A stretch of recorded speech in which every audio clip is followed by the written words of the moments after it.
Bonjour tout le monde et bienvenue dans cette vidéo pour apprendre à utiliser ClickSense. Aujourd'hui, nous allons donc accéder pour la première fois à ClickSense et découvrir ensemble comment tout cela fonctionne. Quand vous vous connectez, la première fois, vous allez arriver sur votre page d'accueil.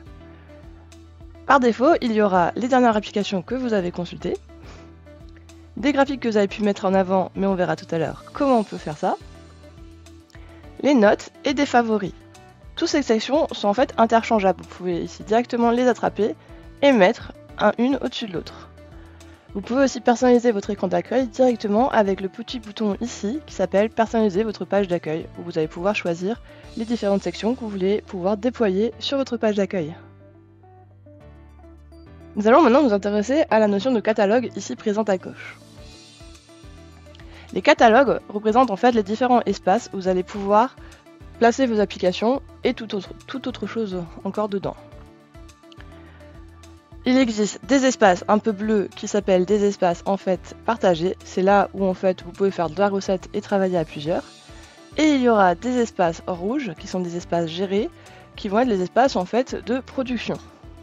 Dans un espace, on peut trouver différentes applications mais aussi des données et encore d'autres choses. Directement dans le petit bouton ici filtre, vous allez voir qu'on peut mettre dedans des graphiques, donc comme les graphiques qu'il y avait dans mon accueil, des applications, donc l'endroit où j'accède pour pouvoir avoir différentes présentations de données, des données directement, des notes, mais aussi par exemple des glossaires ou des liens. Quand une application m'intéresse, par exemple si je m'intéresse à EasyCycle, je peux la mettre avec la petite étoile en favori, je vois si beaucoup de personnes la consultent ou pas dans les 28 derniers jours, et je peux savoir si elle est mise à jour récemment en cliquant sur les trois petits points ici, et en allant dans les détails. Ici, je verrai en fait de quand date la dernière mise à jour pour savoir si mon application est bien à jour avec les données qui m'intéressent. Nous allons maintenant ouvrir une application directement. Donc, on clique dessus et on arrive en fait sur la présentation des feuilles. Lorsque l'application s'ouvre, je vois alors les différentes feuilles mises à disposition. Une feuille est en fait une représentation graphique des données disponibles de l'application. Il va y avoir des feuilles publiques qui sont les feuilles en fait mises à disposition par le développeur et il pourra avoir des feuilles de communauté qui sont des feuilles en fait faites par des collègues qui ont une licence développeur ou mes feuilles si j'ai une licence développeur. Nous allons maintenant nous intéresser aux filtres dans ClickSense. Pour cela, nous allons ouvrir ensemble la feuille associativité. L'associativité est le mot-clé pour les filtres dans ClickSense. Comment ça fonctionne? C'est assez simple. Quand j'ai un filtre qui est ici, donc un volet filtre, je peux venir filtrer. Donc je peux venir prendre une valeur ou je peux en sélectionner plusieurs. Lorsque j'ai terminé de faire ma sélection, je valide. Au fur et à mesure que je fais ma sélection, nous pouvons voir qu'il y a des couleurs qui apparaissent. Le code couleur est simple. Vert, ça veut dire que ce sont les valeurs que vous avez filtrées. Blanc, c'est ce qui va avec vos filtres, mais dans des champs où vous n'avez pas encore fait de filtre. Gris foncé, c'est les valeurs qui ne vont pas avec. Par exemple, entre avril et juillet, pour les centrales d'achat, il n'y a pas eu d'achat sur les régions Bretagne, Centre-Val de Loire, Corse, Normandie et Occitanie. Et le gris clair représente les valeurs alternatives, c'est-à-dire les valeurs que vous pourriez rajouter à votre sélection. À chaque fois que je fais un filtre, on voit que le graphique ici change de valeur pour répondre à mon filtre, et de plus, on voit les petits carrés en haut qui se mettent. Chaque fois que vous faites un filtre, il se répertorie en haut parce que vous pouvez le garder lorsque vous changez de feuille au fur et à mesure dans votre navigation. Si maintenant vous venez filtrer sur un filtre qui est en gris foncé, par exemple ici sur la Bretagne, ça enlèvera vos autres valeurs. Donc ici, si je prends Bretagne et que je valide, on voit que mes deux autres filtres ont disparu, puisqu'en fait ils n'allaient pas avec ma sélection. Et ici, la non-réponse peut être intéressante, puisqu'on se rend compte qu'en Bretagne, il n'y a pas de centrale d'achat. Est-ce que c'est normal ou pas? Là, il va falloir creuser la question. Pour filtrer, j'ai d'autres façons de faire. Je peux venir chercher un mot. Donc par exemple, ici, je peux venir taper vélo.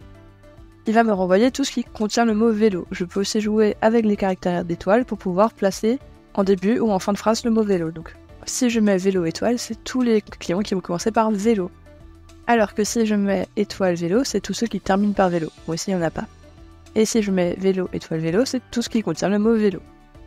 Si maintenant je veux prendre tout ce qui contient vélo, ou tout ce qui commençait par vélo, je mets mon vélo étoile et je peux directement appuyer sur entrée. Ça me prendra toutes les valeurs qui répondaient à cette question-là. Si au contraire, maintenant que j'ai pris mes vélos, je dis non mais moi ce que j'aimerais bien c'est le contraire. Ça veut dire que je voudrais prendre tous les clients qui sont en gris clair, pas les gris foncés, donc juste les valeurs alternatives, pas les valeurs exclues, d'accord? Et que donc je veux prendre ça, mais pas ces trois-là. J'ai juste à appuyer sur les 3 petits points, et ici, il me propose de tout prendre, donc toutes les valeurs qu'il avait le droit de prendre, les valeurs exclues, donc les gris foncés, ou les valeurs alternatives, donc les gris clairs. Et donc ici, je prendrai tout, sauf les 3 champs qu'on vient de choisir, ce qui peut être un peu plus rapide pour faire de la recherche. Et quand c'est bon, je peux soit appuyer sur la croix pour annuler, soit la coche pour valider, et ici, c'est pour enlever tous les filtres actifs. À chaque fois, votre filtre se retrouve donc en haut ici. Il faut savoir que vous pouvez très bien le réouvrir directement ici pour changer votre sélection au besoin, et que vous pouvez aussi verrouiller votre sélection. Si je verrouille par exemple mon filtre sur Bretagne, si maintenant je viens à faire d'autres filtres qui devraient enlever Bretagne, il ne disparaîtra pas puisque je l'ai bloqué. Et pour le déverrouiller, c'est assez facile, vous cliquez sur déverrouiller. Les boutons sur le côté nous permettent de retourner dans notre sélection précédente. Donc si j'appuie ici, je vais retourner dans ma sélection précédente et je peux retourner dans la suivante. Celui-là nous permet de tout effacer, tous les champs d'un coup. Sachant que si vous faites précédent, vous pouvez très bien en enlever un à la fois. Si maintenant moi je veux filtrer sur des valeurs qui n'existent pas sur ma feuille, j'ai le bouton ici sélection.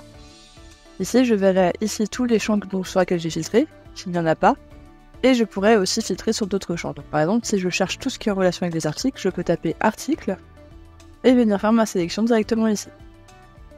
Une fois que j'ai choisi mes valeurs, je peux rappuyer sur le bouton ici de sélection, et ensuite, c'est tout bon, j'ai fini de filtrer. Maintenant, je vais pouvoir changer de feuille. Je peux utiliser les flèches ici pour aller à la feuille suivante ou précédente, ou appuyer sur feuille pour me rendre sur ma feuille, par exemple, tableau de bord. Ici, maintenant, je vais pouvoir retirer mon filtre qui est resté dans ma navigation et m'intéresser au reste de l'application. Ici, en fait, donc, je vais pouvoir voir différents chiffres avec à chaque fois des informations complémentaires au survol, qu'il ne faudra pas hésiter à aller voir puisque ça peut vous donner des informations très intéressantes. Et je peux venir directement commencer à faire mon analyse. Donc, par exemple, si je dis, moi, j'aimerais bien m'intéresser aux centrales d'achat, je peux cliquer dessus et tous les graphiques de l'application vont se filtrer par rapport à cette centrale d'achat. Et je peux continuer comme ça, je peux venir dire, moi, les mois qui m'intéressent, c'est d'avril à août, et je viens filtrer sur cette période, et tout s'affine par rapport à ça. Si maintenant je cherche une valeur mais que je ne la vois pas sur mon écran, mais que j'aimerais filtrer dessus, je peux utiliser la recherche intelligente. La recherche intelligente, en fait, je peux venir taper un mot, par exemple, culture vélo, et ici, il va me dire tout ce qui contient culture vélo. Donc il va me dire que c'est une marque, que c'est une centrale d'achat, et aussi que c'est dans différentes valeurs ici à plusieurs reprises. Puisqu'il y a aussi vélo naturel qui contient vélo, donc il va aussi me l'indiquer. Donc moi je vais dire, non, moi ce qui m'intéressait c'était la centrale d'achat, je prends et directement mon filtre se rajoute. Je peux donc ensuite fermer cette recherche intelligente. Si maintenant ces filtres-là, c'est ceux que je veux faire au quotidien, je peux créer un favori. Pour faire, c'est facile, j'appuie sur favori ici à droite, je dis créer un nouveau favori, je lui donne un nom, donc par exemple culture vélo, et j'enregistre. De cette façon, si maintenant je n'ai pas de filtre et que j'avais envie de reprendre mes filtres sur culture vélo, je vais en favori, j'appuie sur culture vélo, et mes filtres se remettent tout seuls.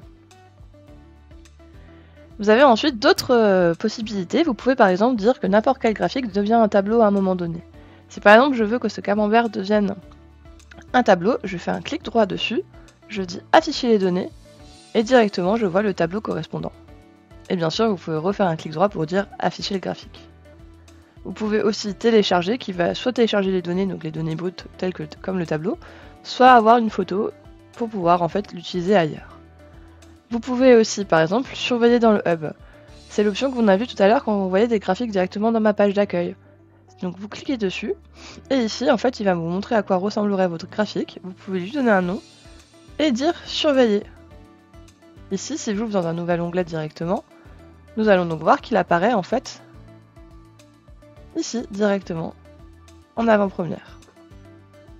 Dans ClickSense, j'ai également la possibilité de créer des alertes. Pour ce faire, je choisis l'indicateur qui m'intéresse, par exemple ici l'évolution de mon chiffre d'affaires. Je vais dans Alerte, je vois déjà les alertes qui existent et je peux en créer une nouvelle.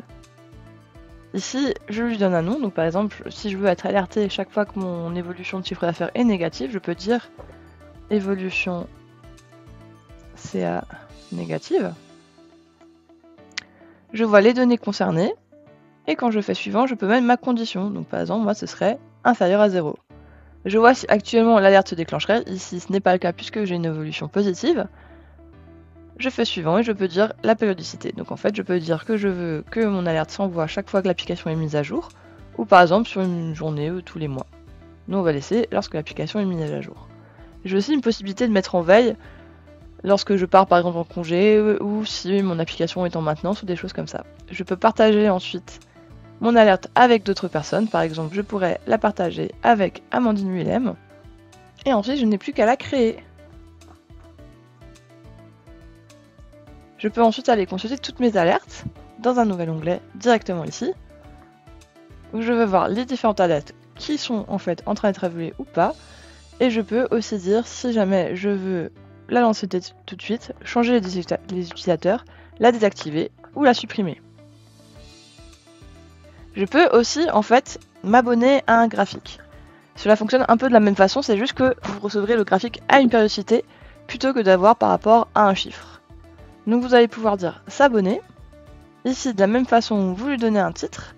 Vous pouvez dire je veux l'avoir en PDF ou en Microsoft PowerPoint, donc en PowerPoint tout simplement. Hein. Et je peux définir la planification, donc par exemple si je veux le recevoir tous les jours, et je choisis directement mon heure, donc par exemple à midi. De la même façon que tout à l'heure, on peut ajouter des utilisateurs, et je peux directement m'abonner, je le recevrai donc par mail directement. Et ensuite, la dernière chose, c'est qu'on peut créer des notes. Donc les notes, ça vous permet en fait de communiquer avec d'autres personnes qui ont accès à cette application pour par exemple leur donner des détails sur les chiffres. Ici, si je veux créer toujours une note sur mon évolution, je peux venir ici et dire le chiffre est OK si vous êtes en pleine recette par rapport à l'ancien ERP.